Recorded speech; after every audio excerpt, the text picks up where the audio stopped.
Hello everyone, I'm Sheba Hussein, the host of the People's Talk, and with me today I'm honored to have the founder and the CEO of ICT for Development Kenya. He's a social entrepreneur, most of us know him. Uh, Maybe he should take time and introduce himself. Hello, my name is Jonathan Mativo. I'm a social entrepreneur, a computer scientist, and I'm the CEO and founder of ICT for Development Kenya. Thank you, Mr. Mativo. Now today I'd like us to, I'm honored first of all to have you on board. It is a privilege, and thank you for your time for spending it with us. Sir, I'd like you to tell us more and you inform us of what you think we need to do as youth towards development. I think one of the most important things is to define who a youth is. And theoretically in Kenya, youth is anyone who is aged between the ages of 18 and 34. But practically looking at our situation in Africa, most young people would be within the ages of 14 and even 40. We classify them as the youth because many young people are dropping out of school and many other people are also going past the 35th mark age without getting jobs. So for me, I look to them as the youth. But coming back to the issue of development and the youth, I think the main load actually lies on the youth themselves, and they also have the solution themselves. Because if we are to look at the youth in a holistic point of view, then we should not just focus on the youth from a particular village in Kenya or from a particular village in Africa, but also look at this youth vis-a-vis other youth in the world. And I've seen so many summits, world summits, where youth are being invited to come and talk. And so we expect that when all these young people meet together, they should have common cross-cutting issues. Okay. So when we're looking at the development of the youth, we need to look at what are these cross-cutting issues that affect the youth in Kilifi, the youth in Central, the youth in Nyanza, and also the youth out of Africa. Okay. Yes. Thank you for your time. That was just the beginning. People, this is going to be a talk whereby we'll be exchanging views, informing our society through short videos, which we'll be having here and different places out there within Kenya, and hopefully, who knows, you never know tomorrow what tomorrow will bring, definitely.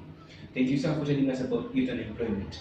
And sir, in this talk, I think I'll be having not talks on youth only, but on education in Africa, women empowerment, economic empowerment. We can have talks on food security, as in matters that affect us as a society and what we need to do towards making our society a better place to live in. In short, what can we do to make our society develop?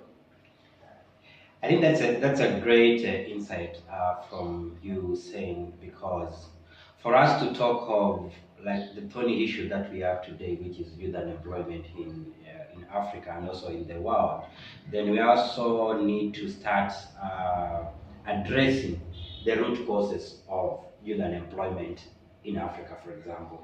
And some of these root causes is, do we have quality education? Is the type of education that is being given to our young people what is required in the future? I'm privileged to have been sitting in a board in Africa where we've been discussing about the future jobs. And I think within your show, this would be a very great opportunity for me to share what we need to equip our children with in preparation for the future jobs. Thank you, sir. Great. And let me ask you another thing, sir. Do you think in Africa, or let's just get down to where we are in Kenya, do you think there is much that I can do like, as an individual towards development, or does it lie just between in the hands of the leaders? I think, especially here in Africa, That's where many young people are going wrong, because they're looking at the duty bearers or the leaders as the custodians of development for the youth. But as I said before, development for the youth actually lies with them. It's all about getting your idea, then moving your idea for people to hear about it, and then the leaders will come and support you if your idea is workable. So I know we are good at this blame game where we blame the leaders for everything. I met some university students the other day who are blaming a certain member of parliament that the education standards are low because the leaders are not coming out to support them. But it's the other way. You have to come out as a young person, and then the leaders will come. And they will not just come up to support every idea. They have to look at ideas that are sustainable. So the youth, you have a great opportunity to showcase what you have.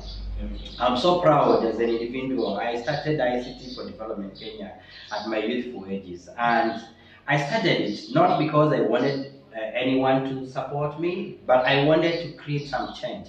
And out of that, these leaders have come to help me, both local, national, and even international leaders. So my advice to the youth as we get into this journey is get started. Once you get started, someone in the world will see it and they'll give you the support that you need. Okay. Yes. I think you've heard it, people. It is up to us. We need to take that first step, and hopefully we are going to get support towards development. Thank you for your time, Mr. Mativo. I know you are rushing for a meeting right now. This is just the beginning. Let's release Mr. Mativo to get to his meeting. We're going to talk more, we're going to share more, and inform each other. Thank you for your time, people. Have a nice week ahead. Thank you very much. Bye. See you, guys. Okay. It was great.